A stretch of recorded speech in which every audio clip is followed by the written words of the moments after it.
All right, let's dive into something that sounds kind of like a spy thriller, sanctions evasion. Uh, But it's actually a really big deal in business these days.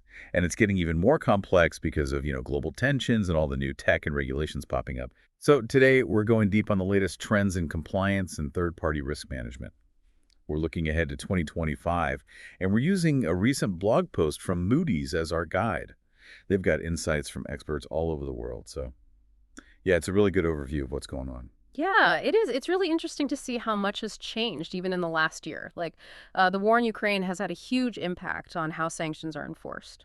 For sure. Moody's points out that companies are kind of scrambling to keep up with all the changes and stay compliant, but it's not as easy as just like checking names off a list anymore, is it?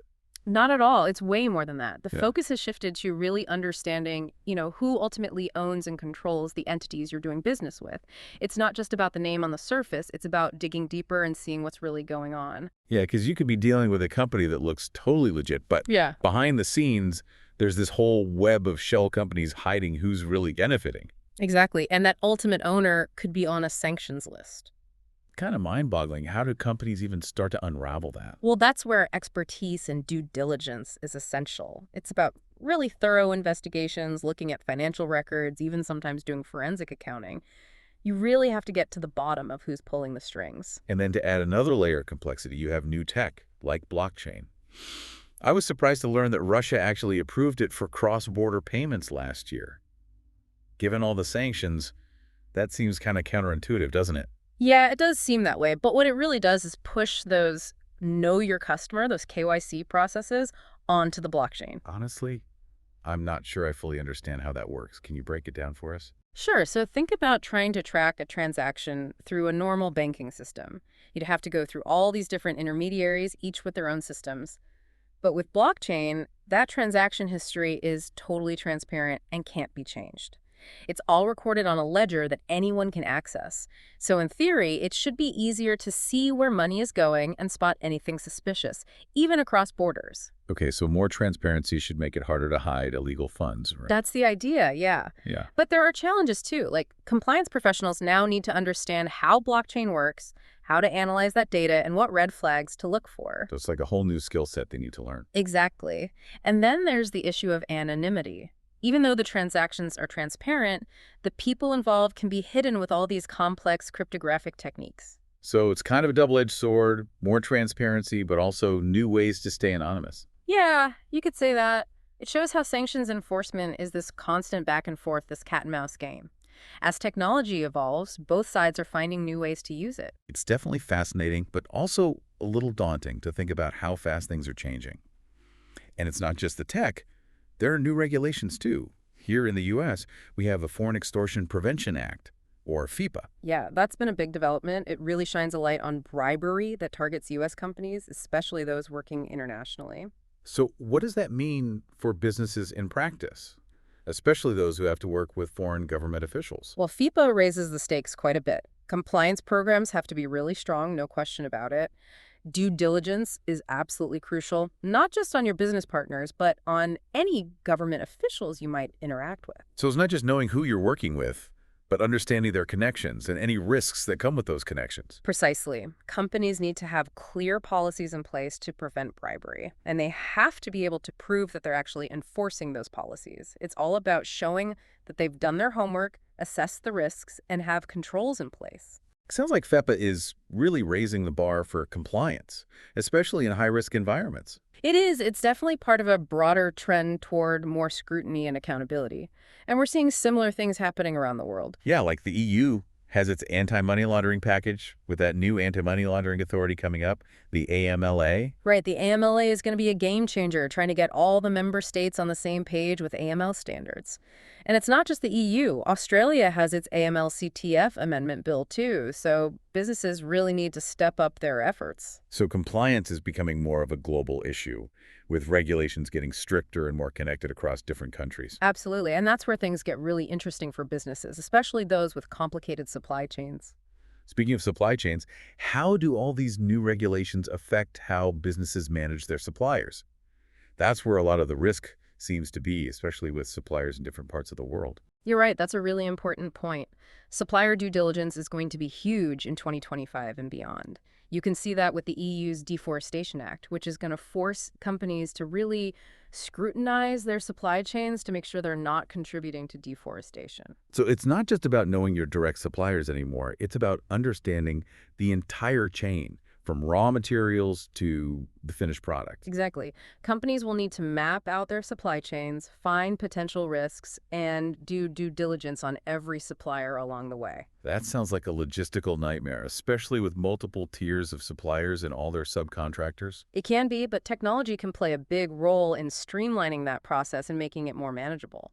And it's not just in supply chain management. Technology is changing the game with cyber risk, too, like with the Network and Information Security 2 directive, NIS2, which is making cybersecurity a major compliance issue. Oh yeah, NIS2 is pushing companies to really understand their third-party tech infrastructure inside and out. So it's not just about protecting your own systems, but understanding the security of all your partners and suppliers as well. Exactly, because a cyber attack on a vendor can have a ripple effect through your whole organization.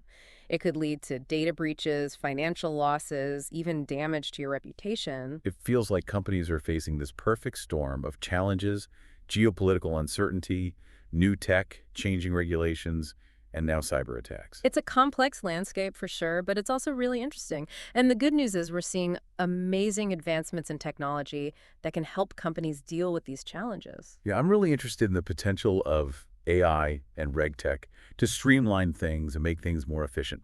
But before we get into that, let's take a quick break and come back to explore how tech is changing the compliance landscape in 2025 and beyond. So we're back and ready to dig into AI and RegTech. Before the break, we were talking about all the challenges companies are up against, like sanctions and cyber attacks. This was kind of overwhelming, to be honest. Yeah, it's true. The risks are definitely more complicated and connected than ever before. But that's why we're seeing so much innovation in technology helping companies manage those risks better. Okay, so let's talk about that. What exactly are AI and RegTech, and how are they changing things for compliance? Well, RegTech, that stands for regulatory technology. It's basically any tech that helps companies meet their compliance obligations, but more efficiently and effectively. It covers a lot, from automated reporting tools to really sophisticated data analytics platforms. So it's like automating all those tasks that used to be done manually. Exactly, and that frees up compliance professionals to focus on the bigger picture, like assessing risk and making decisions. And where does AI come in? AI is driving a lot of the really cool innovation in RegTech. It's being used for everything, from fraud detection systems to predictive analytics tools that can actually spot potential risks before they even happen. Wow, can you give us some specific examples of how AI is already being used in compliance? Absolutely. One area is transaction monitoring. Traditional systems use rule-based approaches, which can throw up a lot of false positives, meaning someone has to go through them all manually. Like you get an alert that a transaction looks suspicious, but then it turns out to be totally fine. Exactly. But AI-powered systems can look at massive amounts of data and learn to spot the patterns that really indicate suspicious activity. That cuts down on those false positives a lot, so compliance teams can focus on the real threats. That makes sense. So much more efficient. Yeah. Are there any other areas where AI is really making a difference? Oh, yeah. Another exciting area is Know Your Customer, or KYC compliance. AI can automate a lot of that due diligence process, analyzing data from different sources to verify identities, assess risk, and even flag potential red flags, like if someone is a politically exposed person or if there's negative news about It's them. like having an AI detective working in the background to check out potential clients and partners. Yeah, a great analogy. That's super valuable for companies in high-risk sectors or dealing with clients in countries with weaker regulations. It sounds like AI could totally change how companies approach compliance, making it more proactive and data-driven. Yeah, I think so. And we're only just getting started. As AI keeps evolving, we'll see even more innovative ways to use it in compliance and risk management. That brings us to the idea of unified risk management, which Moody's highlighted as a big trend for 2025. What exactly does that mean, and how does it relate to AI? Unified risk management is about getting rid of those silos between different risk functions within a company. Traditionally, you'd have separate teams for financial risk, operational risk, compliance risk, and so on. Each team focusing on their own little area. Right. But the thing is, in today's world, Risks don't just exist in isolation.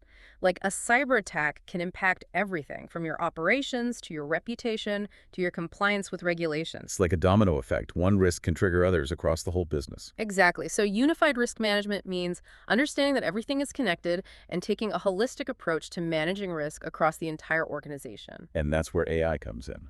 Exactly. AI is crucial for making unified risk management work.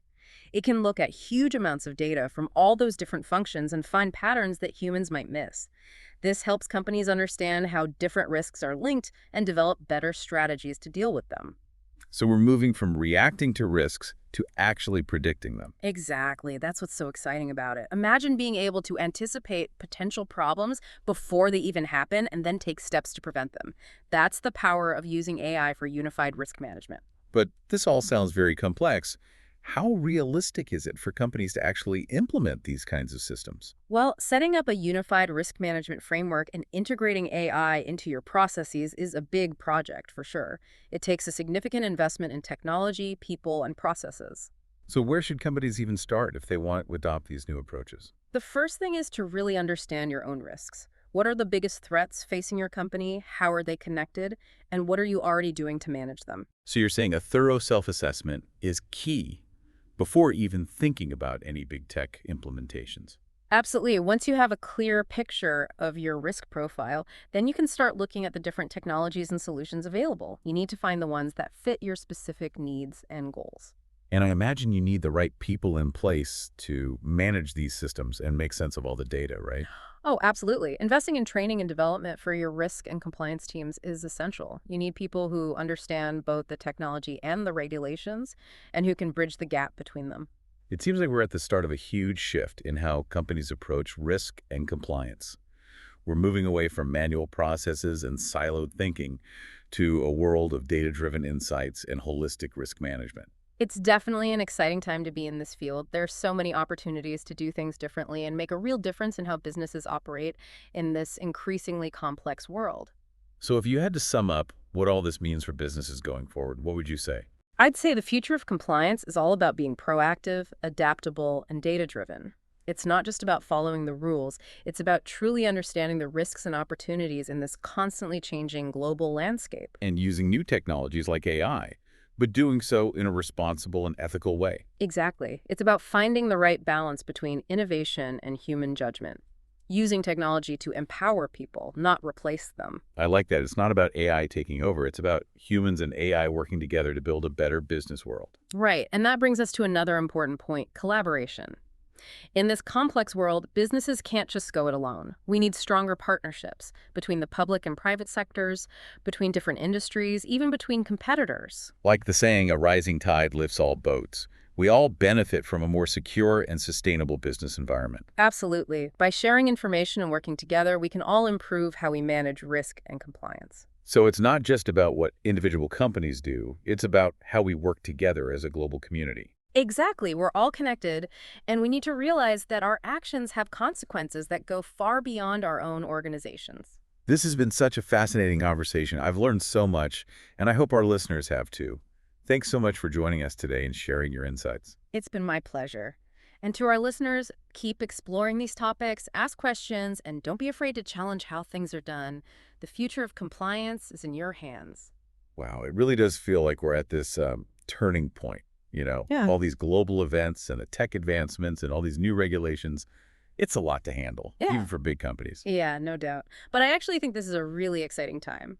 Amidst all this complexity, there's a lot of opportunity. Companies that can adapt, innovate, and really embrace these changes, they're the ones who are going to thrive. That's a really good point. It's not just about surviving, it's about using all of this as a chance to grow. So as we wrap up this deep dive, what are the key takeaways for our listeners? What should they keep in mind as they navigate this whole new world of risk and compliance? I think the biggest thing is that, well, the old ways of doing things just aren't going to work anymore. Siloed thinking, manual processes, just reacting to risks as they come up, those days are over. We need a more holistic approach, using data and being proactive. And that means using tech, like AI and RegTech, to make things more efficient, get insights from data, and see risks before they even become a problem. Exactly. AI isn't a magic solution or anything, but it can be really powerful when used the right way. It helps us see how different risks are connected, find patterns that we might miss, and make smarter decisions. But it's not just about the tech itself, right? It's about the people using it.